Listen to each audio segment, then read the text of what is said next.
हमारे पॉडकास्ट के अगले सीरीज में बढ़ते हैं। आज हमारे जो गेस्ट हैं वो सीएचएस के एलुमनाई रह चुके हैं। सीएचएस यानी सेंट्रल हिंदू बॉयज स्कूल, जो पीएचयू के द्वारा के अंदर आता है, और इसके एंट्रेंस एग्जाम लाखों लोग विद्यार्थी देते हैं, लेकिन सफलता कुछ लोगों को ही मिलती है। जब आप इसका एंट्रेंस एग्जाम देने जाएंगे तो आपको लगेगा कि कुछ चंद सीटों के लिए इतने अभ्यर्थियों ने अप्लाई किया है। तो जो आज के हमारे गेस्ट हैं वो राजनीतिक सर हैं और ये सीएचएस के एलुमनाई हैं। आपको बताएंगे कि इन्होंने एंट्रेंस एग्जाम कैसे क्लियर किया और इनका क्या क्या वहाँ का डेली शेड्यूल था, क्या क्या था इनका, ये सभी चीज़ें बताएंगे। तो राजनीतिक सर, आप हमारे पॉडकास्ट में हैं, इसके लिए मैं आपको धन्यवाद देता हूँ। और आज पॉडकास्ट की चीज़ को स्टार्ट करने से पहले मैं कहना चाहूँगा कि आज का आपका दिनचर्या कैसा रहा, अभी तक आपने क्या क्या प्रोडक्टिव चीज़ें की है आज।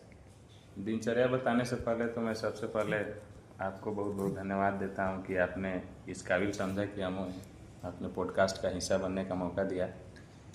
दिनचर्या के बारे में यही कहेंगे कि कहा जाता है ऐसा, बनारस की सुबह और लखनऊ की शाम दोनों ही निराली है। तो बनारस का सुबह हमेशा एक ऊर्जा के साथ, तो वैसा ही एक ऊर्जा के साथ हम उठे आज। वैसे आज संडे है तो संडे थोड़ा लेट से ही उठे हैं। वैसे हमारी दिनचर्या तो काफ़ी व्यस्त रहती है, 4 बजे उठ जाते हैं सुबह और शाम तक आदमी अपना कार्य, अपना पढ़ाई लिखाई, तो वही 1-2 लेक्चर अभी लिया है, तैयारी चल रही। तो आप बेसिकली कहाँ से हैं बिहार में, आप इसके बारे में थोड़ा बताइए। हम अब कहाँ से हैं इसके बारे में बताएं तो हम बिहार में जिला गोपालगंज से आते हैं। और गोपालगंज के बारे में अगर थोड़ा बता दें आपको तो काफ़ी फेमस ज़िला है, इकोनॉमिकली नहीं, पॉलिटिकली और बाई सम इन्फ्लुएंशियल पर्सन जो है, काफ़ी लोग उस ज़िला से निकले हैं। जैसे आपने एक अच्छे पॉलिटिशियन और या फिर कह सकते हैं खराब पॉलिटिशियन भी लालू प्रसाद यादव का नाम सुना होगा, जिला गोपालगंज के थे। और साथ ही आजकल टीवी में नए एक्टर्स भी आ रहे हैं, नए क्या पुराने एक्टर काफ़ी फेमस हैं। पंकज त्रिपाठी जी हैं हमारे और मनोज वाजपेयी हैं। तो कोशिश है कि ऐसे ही व्यक्तित्व के कड़ी में जुड़े आदमी, तो उसी कड़ी में हम लोग अब बनारस आ पहुँचे हैं। जैसा विवेक जी ने बताया, सेंट्रल हिंदू बॉयज स्कूल, वहीं से पढ़ाई हुई 11वीं 12वीं की। उसके बाद अभी सीएचएस और बीएचयू में हम लोग बीएससी एग्रीकल्चर के स्टूडेंट हैं। विवेक जी भी अभी साथ में ही हैं, दोनों लोग साथ में जो है। चलिए राजनीतिक सर, आपसे हम ये पूछना चाहेंगे, जो आपने सीएचएस का एग्ज़ाम दिया था उसके लिए क्या कहीं आपने प्रिपरेशन की, खुद से निकाला, क्या था ये स्ट्रेटजी इस एग्ज़ाम को क्लियर करने की? सीएचएस का इंट्रेंस एग्ज़ाम जैसे है उसके लिए तो क्लास पे डिपेंड करता है, आपकी तैयारी का स्तर कैसा होना चाहिए। जैसे क्लास 6 है तो वहाँ पे कंपटीशन बहुत ज़्यादा होता है। अच्छा।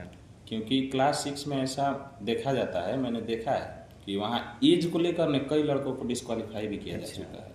7, 8 में बच्चे पढ़ रहे होते हैं, वो भी क्लास 6 का एंट्रेंस दे जाते हैं। मेरिट होने के बाद भी उन्हें एज के। हाँ, तो क्लास 6 में कंपटीशन थोड़ा ज़्यादा हो जाता है। और आपको तो पता ही है हमारे यहाँ कुछ ना कुछ तो होता ही है, जुगाड़ टेक्नोलॉजी तो एकदम ये फैक्ट है, इसको झुठलाया नहीं जा सकता है। आप कितने भी आइडियलिस्टिक चीज़ें बात कर ले, गवर्नेंस का, इनका उनका, बट ये फैक्ट है, जुगाड़ टेक्नोलॉजी इंडिया में चलता ही है। तो आ जाते हैं कुछ बच्चे वहाँ। उसके बाद क्लास 9 में एक इंट्रेंस होता है, तो वहाँ पे इस 6 से कंपटीशन थोड़ा कम है और सबसे कम कंपटीशन है 11 में, जो हमने क्रैक किया।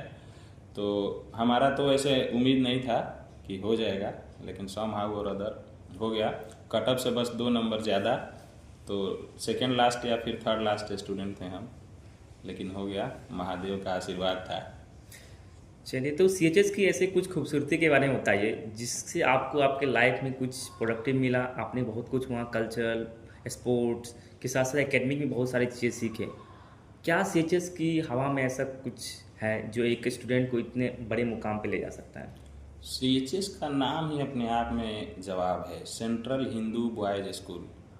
मैं किसी धर्म की तरफ नहीं इशारा करूंगा, लेकिन देखिए, हिंदू कल्चर अपने आप में ना एक बहुत बड़ी वरदान है।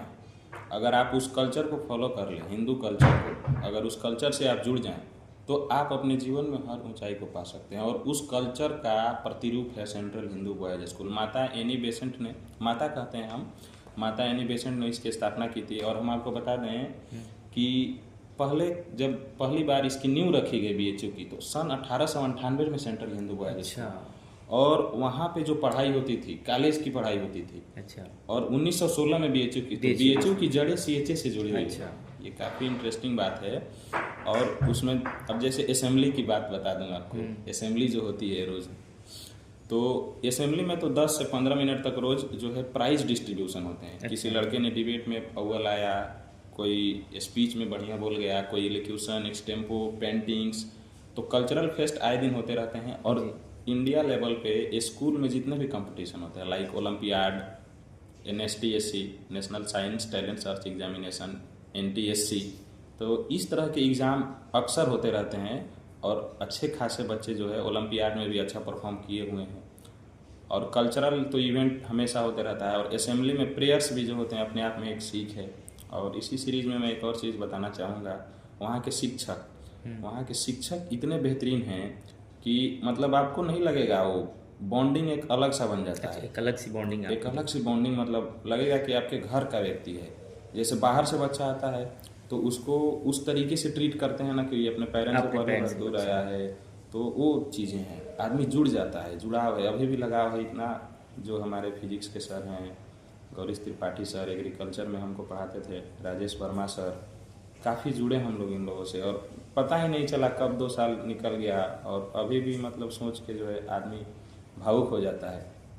और जब आप इंटर करेंगे तो वहाँ गेट पे लिखा है ज्ञानार्थ प्रवेश और सेवार्थ प्रस्थान, ये 2 चीज़ें लिखी हैं। ज्ञान के लिए प्रवेश करिए, ज्ञान लीजिए, और सेवा के भाव से जाइए। तो हम इस आइडियोलॉजी के बहुत बड़े फॉलोवर हैं।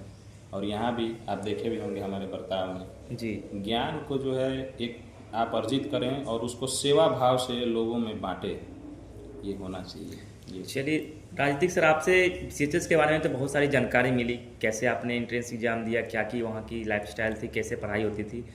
आप सुनने में, आप तो CUT BHU UT के टॉपर भी रह चुके हैं, तो BHU UT में आपकी कितनी रैंक थी, उसकी प्रिपरेशन आपने कहाँ से की, इसके बारे में थोड़ा कुछ बताइए।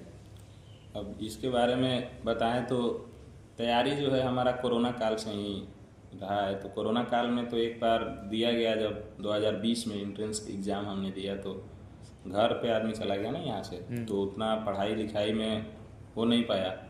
तो फिर पहली बार हमारा किसी यूनिवर्सिटी का एंट्रेंस भी नहीं निकला, प्लस नीट में भी 410 के अप्रॉक्स मार्क्स रहा। अच्छा।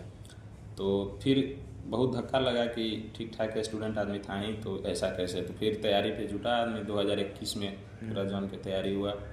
फिर 2021 में एक ड्रॉप रहा, उसके बाद से दिया गया एग्ज़ाम। तो नीट में हमारा 569 एक्चुअली मार्क्स रहा। अच्छा।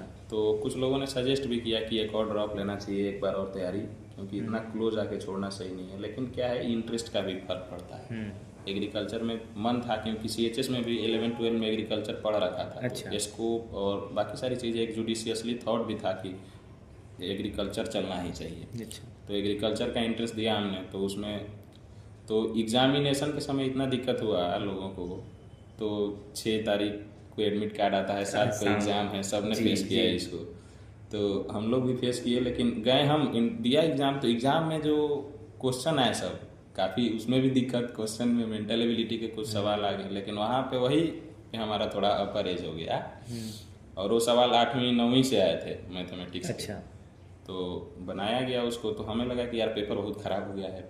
फिर मैं आया, शाम को देखा, बच्चों का रिव्यू देखा, तो फिर मेरे को लगा कि कुछ ना कुछ अच्छा हो गया है। हमको लग रहा था कि टॉप 20 में तो एटलीस्ट आदमी रहेगा। लेकिन जब रिजल्ट आया तो मैं बाथरूम में था उस समय, और फ़ोन लेके मेरे को देखा, मैं देखा कोई रैंक जो है 3rd आया है। चलिए, 3rd रैंक सर की आई है। हाँ, तो रैंक 3rd जो है वो आया। और उसके बाद से है जर्नी जारी, फर्स्ट ईयर से होते होते 4th ईयर में पहुँचे हैं। चलिए, अगर आप लाइफ में सक्सीड करते हैं, एक अच्छे मुकाम पे जाते हैं, तो अगर आपको BHU की क्या योगदान आपके लाइफ में रही, आपके सक्सेस में रही, उसको आपको बताना हो तो आप कृपया उसको समझाएं। BHU का योगदान, जैसे हमने CHS बताया ना, तो BHU का योगदान यहाँ पे ये रहा कि सबसे बेहतरीन चीज़ जो हमको यहाँ लगा ना, BHU की यारी और दोस्ती, ये आपको कहीं नहीं मिलेगी। यहाँ हॉस्टल के कमरे में आप देखिएगा तो कोई प्रथम दृष्टया मैं भी आया था तो लगा कि यार कमरा क्या ही दे रहे हैं, हॉस्टल अच्छा नहीं है, ये वो काफ़ी गिले शिकवे शिकायतें, घर पे अच्छे से रहते थे। लेकिन आपको एक बार यहाँ दोस्त मिल गए ना, तो आप नीचे भी सो जाएंगे, कोई दिक्कत नहीं है।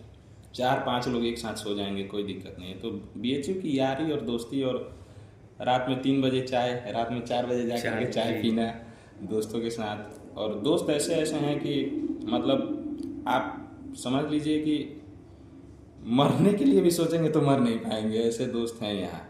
मैंने काफ़ी फेस किया है अपने लाइफ में, और दोस्तों के कारण ही मैं यहाँ पे हूँ अभी।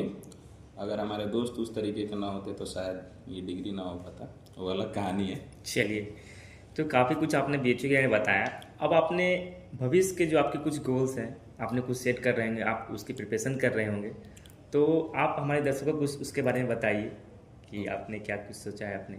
भविष्य के बारे में क्या बताया जाए। भविष्य तो हमें टीचिंग बहुत पसंद है, पढ़ाना जो है, तो and I am a good teacher, मुझे ऐसा लगता है, बच्चों को भी लगता है, रिव्यू देते हैं बच्चे कुछ आपके कुछ। जूनियर्स भी यही कहते हैं। तो टीचिंग मेरा पैशन है एकदम।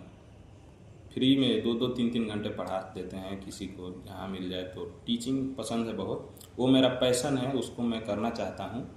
लेकिन एज ए प्रेस्टीज जो है, मेरे फादर अभी नहीं है, लेकिन उनका सपना रहा है कि आईएएस ऑफिसर बने बच्चा, तो यूपीएससी की तैयारी में लगे हैं, कोशिश जारी है। देखिए कहाँ तक ज़िंदगी ले जाती है। यूपीएससी के तो बारे में सबको पता ही है, अनप्रिडिक्टेबल जी। सर्विस कमीशन जो है।